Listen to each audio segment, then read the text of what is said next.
Hello hello hello hello साथियों। तो नमस्कार साथियों, आज की इस वीडियो में आपका स्वागत है। यदि आप भी हमारे इस चैनल में नए हैं तो चैनल को सब्सक्राइब करना ना भूलें, क्योंकि आज की इस वीडियो में हम प्रदेश की परिभाषा, संकल्पना और उनके प्रकार के बारे में जानने का प्रयास करेंगे, जो आने वाले सेमेस्टर 4 यूजी सेमेस्टर यानी ग्रेजुएशन सेमेस्टर 4 के लिए बहुत ही इम्पोर्टेंट क्वेश्चन है। यह क्वेश्चन जो है सिर्फ भूगोल ऑनर्स के छात्रों के लिए है। तो चलिए वीडियो को शुरू करते हैं। सबसे पहले हम परिचय जानने की कोशिश करते हैं।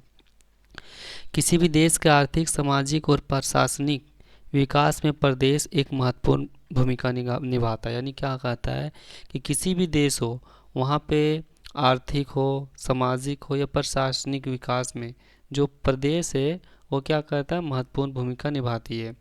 प्रदेश केवल एक भौगोलिक इकाई नहीं है, बल्कि यह एक राजनीतिक, आर्थिक, सांस्कृतिक और पर्यावरणीय तत्वों से प्रभावित एक जटिल संरचना भी है। हम सीओ स्तर पर प्रदेश की संकल्पना को समझना इसलिए आवश्यक है क्योंकि यह व्यापार, राजनीति, औद्योगिक विकास, निवेश नीति, बाजार खंड और सरकारी नीतियों को सीधे प्रभावित करता है।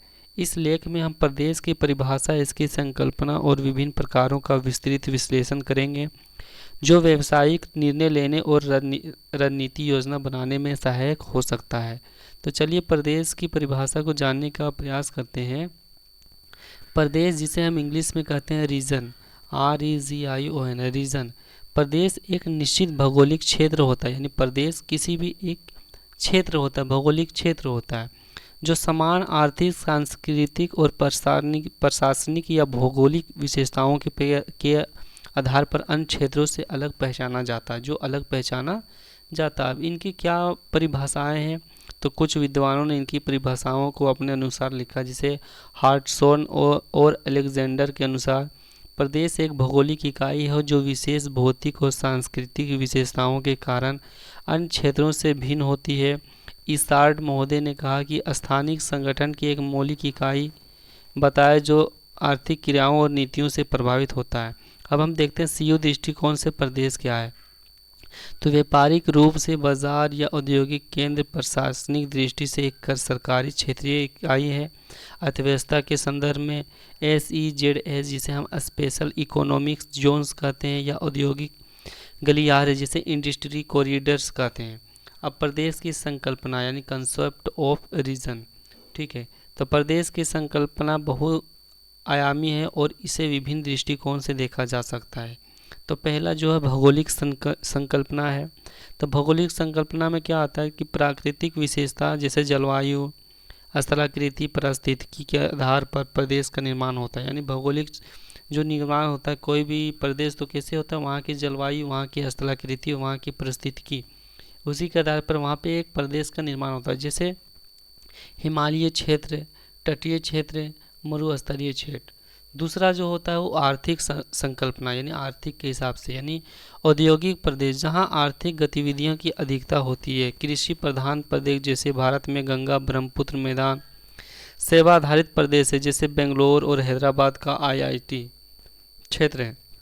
तीसरा जो प्रभावित होता है उसका है राजनीतिक और प्रशासनिक संकल्पना। यहाँ सरकारों द्वारा नियोजित क्षेत्रों को प्रशासनिक आधार पर विभाजित किया जाता है। उदाहरण के लिए हम ले सकते हैं भारतीय राज्यों को विभाजन भाषा के आधार पर किया गया है।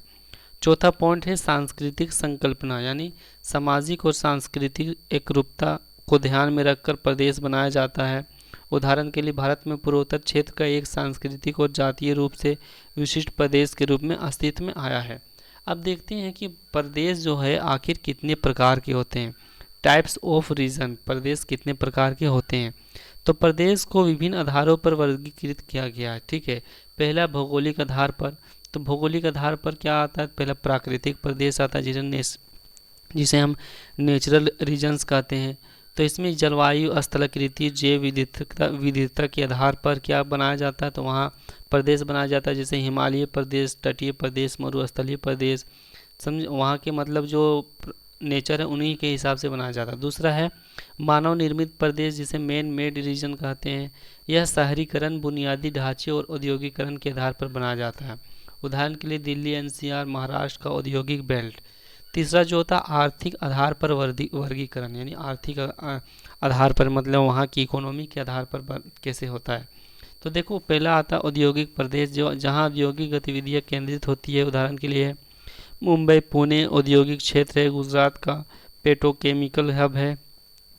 दूसरा आता है कृषि प्रधान देश, जहाँ कृषि ही प्रमुख आर्थिक गतिविधि होती है। उदाहरण के लिए पंजाब हरियाणा का हरित क्रांति क्षेत्र, ये सब एक प्रदेश है।